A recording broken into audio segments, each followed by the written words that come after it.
my last question. No, you're done. Honorable Abuja, please. Chairman, I've asked only 2 questions.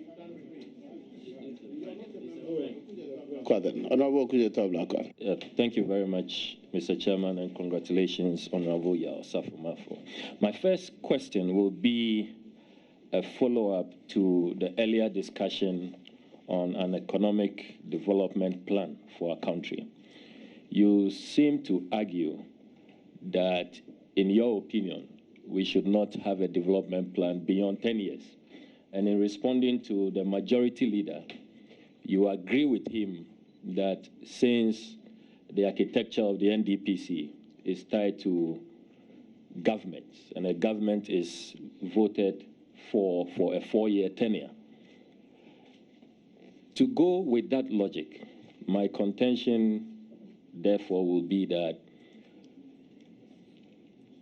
that logic defeats your 10-year argument as well, that the maximum a president can get is 8 years if you are successful in an election, in a re-election bid.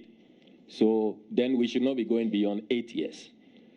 Other countries have been able to chart a development path that all the political parties within those jurisdictions agree that, as for these matters, is the national interest. And so regardless of being center of left, center of right, being socialist, capitalist, on these matters, this is our agreement, this is our vision for our country, and so we pursue it. It can be 20 years, 30 years, some have even done 50-year development plans. Why can't we do that, regardless of the partisanship and the 4-year tenure? So I want us to revisit that matter and to submit to you that the 10-year argument you put forward is defeated by your own explanation by 4 years, as in tying it to the tenure of a government. Honorable Kujata Blaka, if you want to make a statement on the floor, I'm sure the Speaker will give you an opportunity. But can you ask your question? So it is a question. That's the question. No, that's the question. The question, he says that in his view, development planning should not go beyond 10 years. And the reason he gives is because of the limited time of 4 years for a government. The maximum a government can get, as we all know, is 8 years. So doesn't that defeat his point? That's my question. Please, in fact, the reasons I gave were more than that. I started by saying that even technology makes some of these long-term plans 40 years irrelevant, because some of the things you think you can do, the money required to be done, because of technology, the whole thing changes. I started along those lines. Now, 10 years later, so far, the history of this country, politics tell us that political parties come in on average of 8 years. Nobody has done less than that as a political party. 8 years is close enough to 10 years. And therefore, if you are extending it by a quarter, you are within the remit of the political parties. And therefore, the 10-year is justified along those lines and supports the position of the majority leader. But I still will say that, see, and I'm happy you use the word certain areas, but that is not in the development plan. If we agree that on railway we need a 15, 20-year program, I have no problem with that. Then you are being very specific on a specific infrastructure. But to talk about a total plan of the country for 40 years is too much for me to swallow. My second question, Mr. Chairman, has to do with the record of the nominee. Without a doubt, the Honorable Osafo Maafo has paid his due to this country. He served this country very, very well, and he's an inspiration to many of us. However, during his tenure as Minister for Finance and Minister for Education, there were some issues that came up. You were rocked with a few scandals that Ghanaians will want to hear you on. At the Ministry of Finance, there was an IFC loan, there was a CNTCI loan, whose address turned out to be the address of a hairdressing salon in the United Kingdom. I hold in my hands here the Hansard of 30th June 2004, and that is the latest record of this matter in this House, where a motion of rescission was filed by the then minority leader, Honorable Alban S.K. Bagbin, and seconded by his deputy, Honorable Doa Jaho, who later became Speaker of this House. You objected to it, and in column 887, you said, Mr. Speaker, I think this motion for the House to rescind its decision must not only be rejected, but be rejected with contempt. Some 13 years on, CNTCI never materialized. Will you use this opportunity to clear the air on this matter? When you went to the Ministry of Education as well, the Daily Dispatch reported on the 18th of October 2005 about a Macmillan textbook scandal. It's an alarm blow over 256 billion CD contract. In the story, it is alleged that you had signed an agreement with Macmillan on July 29th. Honorable Member, is the only source the newspaper? I have other sources if you want. Well, the newspaper is not, unless it's been tendered in this House. Otherwise, if you have other sources that are acceptable, please go. Daily Dispatch, please. That is not an acceptable source here. If you have any other source which is acceptable, please speak Mr. to Speaker, that. are you, Mr. Chairman, are you suggesting that newspapers are no longer accepted in this House? If you're going, then clear. you have to tender it. Yes, I can tender it. I have it here. Which one, the newspaper? Yes. Yes, please. Can I? Yes. It's after reading it, 18 October 2005. Alarm blow over Please, can I? 256 You billion. tender it through the chairman. Can I see it, please?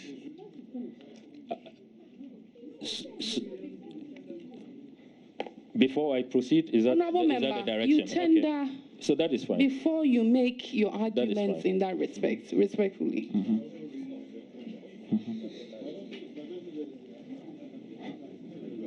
Can I proceed? The chairman, he can answer the question relating to the Hansard. Then whilst after that. Very well. Yeah, so can I finish then? Okay.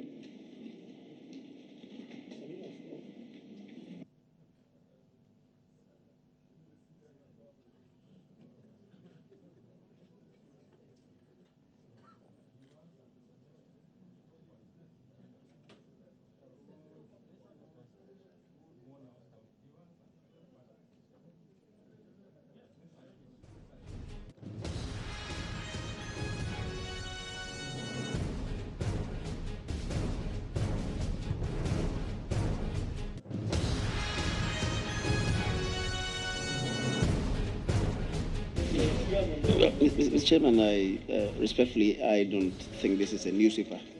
This certainly is not a newspaper. There is a photocopy of something, but I'll plead, for whatever it's worth, let's listen to the question. Chairman, we should not use this opportunity to question the credibility of what Ghanaian newspapers report, save otherwise, where you have an issue to test the fidelity of that publication you otherwise stated.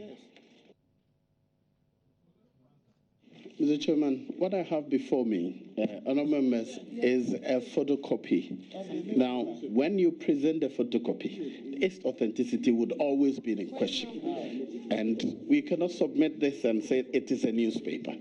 However, the nominee has indicated a desire to respond to the issue. And for the benefit of the record, I will allow the question. And I can also produce the newspaper. That is from a newspaper from Please the ask the library. question, please. From the library, so I can produce the original newspaper if you so wish. So my question, Mr. Chairman, has to do with these scandals that rocked the nominee when he served as minister. I would want to know from the nominee how he responds to IFC, to CNTCI, and to the Macmillan issue. Thank you very much. Thank you very much. I think you were too young at the time to read the matter, because I read a press. Honourable nominee, Yes. that is not an acceptable. Okay. Kindly withdraw. Mr. Chairman, I withdraw that statement. Thank you. With apology. Mr. Chairman, Mr. Chairman, a press conference was held on this matter. This is why, and he should have also brought in the press conference which answered these very questions. And you don't pit it in the middle and try to make a gain out of it. That's why I'm saying that perhaps he didn't hear the press conference. There was a press conference on the Macmillan. There was a press conference, detailed press conference, also on the ICITI and then the IFC. If you are in the Ministry of Finance, you get indented with people trying to give you credit lines. When you get that type of letter, there are certain steps you take. You first of all request for a confidential report for Dun and Bradstreet, which is a source Ghana ascribed to for information about what you have received, somebody wanting to give you a loan. Now, the Dun and Bradstreet report we had on IFC were positive. Barclays did it on our behalf. We were looking for long-term funds, and they were ready to give us long-term funds. So we started dealing with them. But they were brought to our attention by very senior members of the government.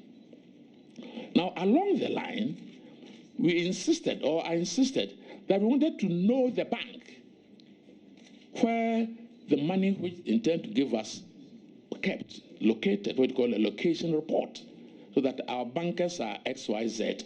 You wouldn't tell us your balance, but there should be evidence that you have the financial muscle to provide that type of loan over that period. We then had difficulty getting that confirmation on location and period.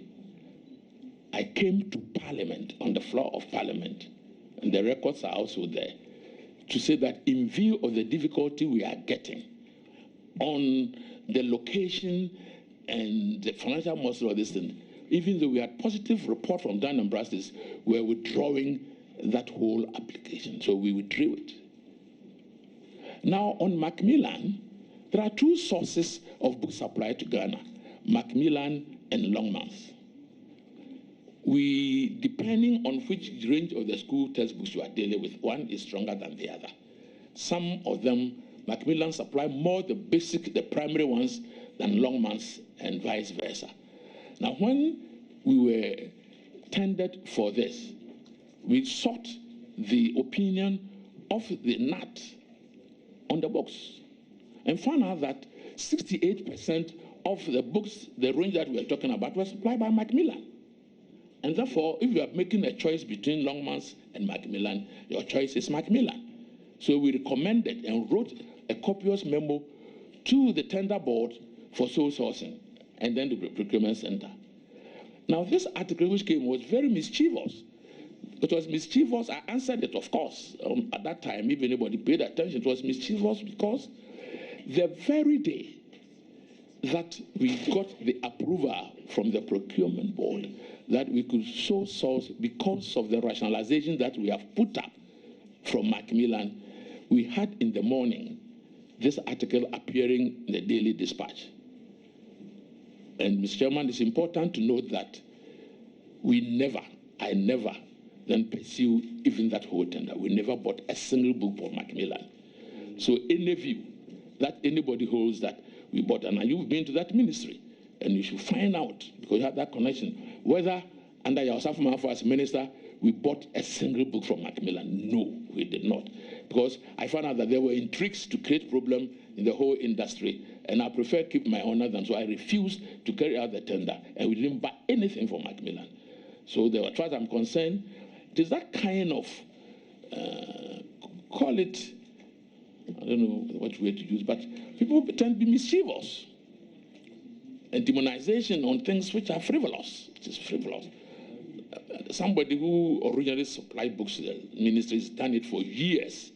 And for the range that we're looking for, they supply 68% of it. If we are talking about sole sourcing, it would be justified to give them because then you can negotiate even the price down. Then you see the headline was a deal, Macmillan deal or something was the deal. Even the figure he brought up, nobody knows. And out to today, I never bought a single book from Macmillan under that arrangements. So I have, as far as I'm concerned, no scandal. It was a propaganda which worked for them because once you carry out that headline, people will speak on it from different angles in the newspapers and it tends to stick.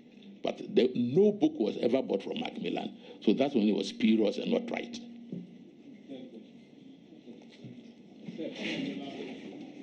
Thank you very much, Mr. Chairman. Mr. Chairman, the mic. My third question has to be from the honorable nominee's CV. And I noticed that from the CV presented to this committee, the honorable nominee's last employment, if you look at page 2, employment history, 2006 to 2010, senior consultant, consultancy management enterprise, CME. The nominee does not tell this committee what he has been up to for the last 7 years. He's totally silent on if he has been engaged in any other employment activity or any endeavor for that matter. Can the honorable nominee please help us with information on what he has been up to over the last 7 years? Thank you very much. Thank you very much. In the last 4 years, the former governor of the Central Bank of Nakwa and myself are being used by the World Bank, particularly in East Africa, in respect of their running of their finance ministries. I've been there quite a number of occasions because the East African community, which has also finance ministers meeting. And they were the World Bank was a little bit worried about Ghana's problem of getting a growth of 14% and declining to about 3%. They were a little bit alarmed about certain things and wanted Governor Akwa and myself, who had led this growth, to get involved in discussions in East Africa. So I did that. I also was given an assignment by the World Bank to do some work in Liberia on budgeting with the Liberian system and government. A major problem we have in Ghana is budgeting, scrutinizing budget. And I think if you know the American system, the American Congress has its budget department, which is bigger than even the Treasury. So that any budget that comes, they are in-house in a position to analyze and say yes or no based on their own research. Liberia, being a product of America, has a similar arrangements, and they brought me in to strengthen the budgeting division of this thing. So I kept on working with them. So, but it's off and on, it's not continuous. And basically, I'm a farmer as well. I spend a lot of my time on farms. Thank you. Honorable Samsahi. Thank you very much, Mr. Chairman. Mr. Chairman, Article 66 of the 1992 Constitution, 66, talks about term of office of president. And Mr. Chairman, with your permission, I read, that's 66(1). A person elected as president shall, subject to clause 3 of this article, hold office for a term of 4 years, beginning from the date on which he is sworn in as president. Which means that if a president is elected, he has 4 years to implement his programs and policies until a new president assumes office.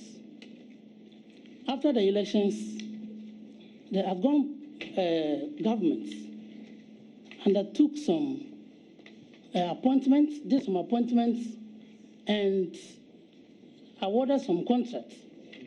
And the transitional team, led by the honorable nominee, had problems with that. I want to find out from the honorable nominee whether the Afghan government did something wrong constitutionally, which is why they came out to say that they reserve the right to review appointments and contracts done by the Afghan government.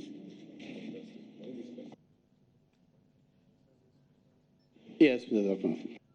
Chairman, I think when the transitional team was formed, the former chief of staff and myself, who were the joint chairman of the transitional team, agreed on some ground rules We didn't want a lot of, we wanted some peace and very smooth transition to take place.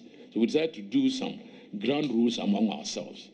And we decided that, you see, there should be, for instance, no employment immediately after the president has been declared, while the president is in waiting.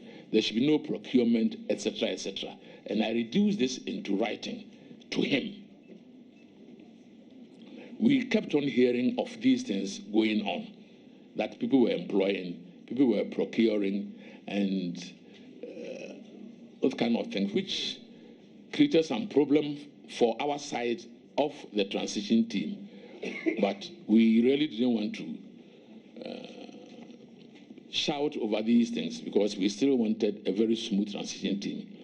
But naturally, these things can be and should be reviewed as a matter of course.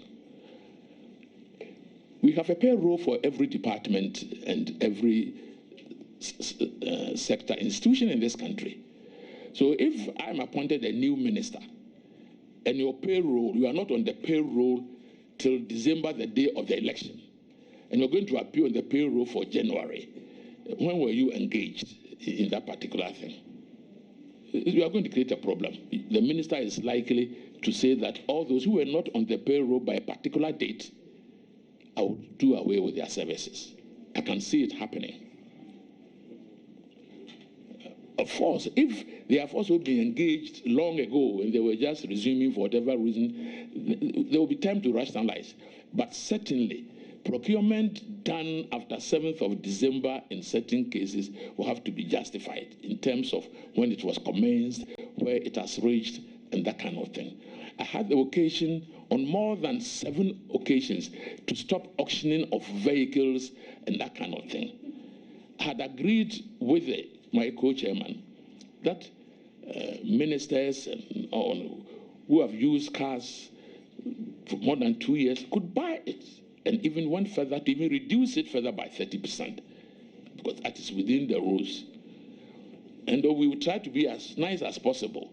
But if, despite all these niceties, people decided to do things that will create problem for us, I consider it unfair. But not until the people are out, you can't see what is gone wrong. So my transition members were putting pressure on me to do ABC. I said, no, let's have a very smooth transition. Let's take time to look at these things and also do what is right, and what we can explain to the Ghanaian public. Like if names appear on the payroll after December, we definitely will lay them off quietly. If certain procurements have been carried out on the very day, then we're going to, yes? Then, because why would you employ after? In fact, the American system, Mr. Chairman, the word lame duck president comes out of the American system. From August up to the time the next president is sworn in, nothing happens in the U.S. in terms of procurement, in terms of this, which has not been done before. But I think when you get to the bridge, you cross it.